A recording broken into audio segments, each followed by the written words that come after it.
الأهلي بيودع الأبطال بالتلاتة يا جماعة.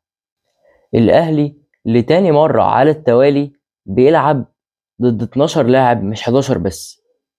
اللعيبة ال11 بتوع الترجي والحكم معاهم. فالواحد تعب من الفضايح التحكيمية الكتير دي. ضربة جزاء النهاردة واضحة جدا، لاعب الترجي عامل ايده كده والكرة جاية في ايده والحكم ما حسبهاش حاجة. سيبك بس من التحكيم وسيبك من كل حاجة.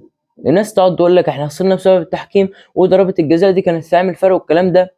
اسمع مني انا، دفاع الاهلي ما فيهوش راجل، ما فيهوش مدافع صلب بجد. يعني مشيته ليه عبد المنعم؟ مشيته ليه رامي ربيعة؟ اهداف الترجي كلها ملعوبة، اهداف الاهلي جاية كلها في الدربكة.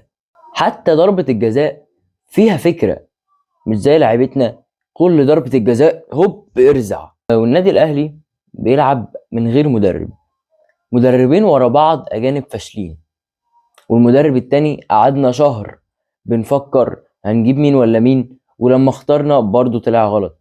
يا جماعة بصوا على مدرب مشهور وسعره كويس، يعني معروف، عامل نتائج كويسة. ما تجيبوش مدرب بيجرب معانا لأول مرة.